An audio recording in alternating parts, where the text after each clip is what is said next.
ಒಬ್ಬರು ವೃದ್ಧ ಮುಂಜಾನೆ 6 ಗಂಟೆಗೆ ಪ್ರತಿದಿನ ಒಂದು ಬಸ್ ಸ್ಟ್ಯಾಂಡ್ದಾಗ ಕೂತ್ಕೊಳ್ತಿದ್ದ. ಪ್ರತಿದಿನ ಅವನ ಕೈಯಾಗ ಒಂದು ಸಣ್ಣ ಚೀಲ ಇರ್ತಿತ್ತು. ಅವ್ರ ಹೆಸರು ಬಂದ್ಬಿಟ್ಟು ಮಾಧವಯ್ಯ. ಹಳೆ ಬಸ್ ನಿಲ್ದಾಣದಾಗ್ರಿ ಪ್ರತಿದಿನ ಬೆಳಗ್ಗೆ 6 ಗಂಟೆಗೆನ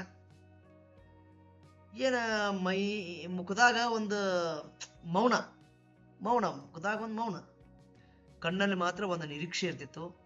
ಮತ್ತೆ ಯಾರಿಗೂ ಯಾರು ಅನ್ನೋದು ಗೊತ್ತಿರ್ಲಿಲ್ಲ. ಹೀಗೆ ಸುಮ್ಮನೆ ಕಾಯ್ತಿರ್ತಿದ್ದ.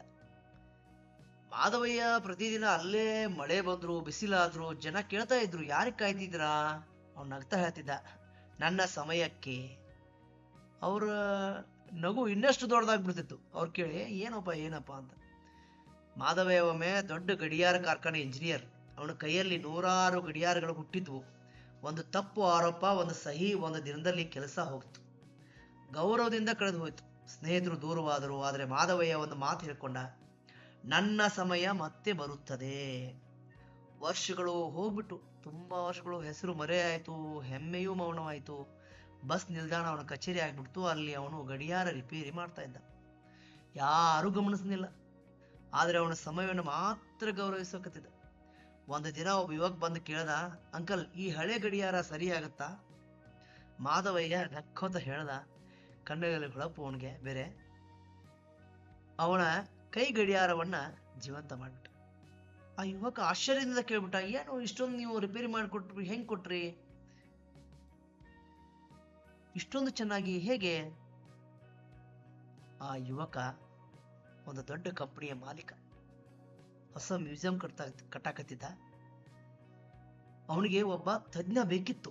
ಈ ತರ ಒಬ್ಬರು ಬೇಕಾಗಿತ್ತು. ಮಾಧವಯ್ಯನ ಜೀವನದಲ್ಲಿ ಒಂದು ಹೊಸ ಬಸ್ಸೇ ಬಂದೋಗ್ಬಿಡ್ತು.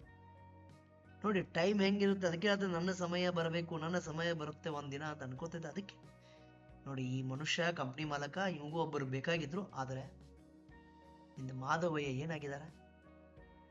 ಗಡಿಯಾರ ಮ್ಯೂಸಿಯಂನ ಮುಖ್ಯ ಸಲಹೆಗಾರ ಆದ್ರು.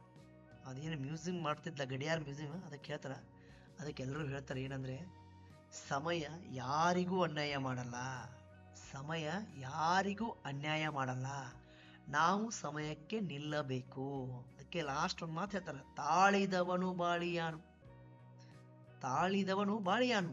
ಐನೋ ತಡ ಆಗ್ಬಹುದು, ಜೀವನದಲ್ಲಿ ಒಬ್ಬ ಮೇಲ್ ಬರಕ್ಕೆ ತಡ ಆಗ್ಬಹುದು, ಆದರೆ ಮುಗಿಯೋದಿಲ್ಲ. ನಿನ್ನ ಮೌಲ್ಯವನ್ನ ಸಮಯ ಮರೆತರು ದೇವರು ಮರೆಯೋದಿಲ್ಲ. ನಿನಗೊಂದಿನ ಡೆಫಿನೆಟ್ಲಿ ಹಿ ವಿಲ್ ಗಿವ್. ಅದಕ್ಕೆ ಹೇಳ್ತಾರೆ, ನಿನ್ನ ಸಮಯ ಬಂದೇ ಬರುತ್ತದೆ.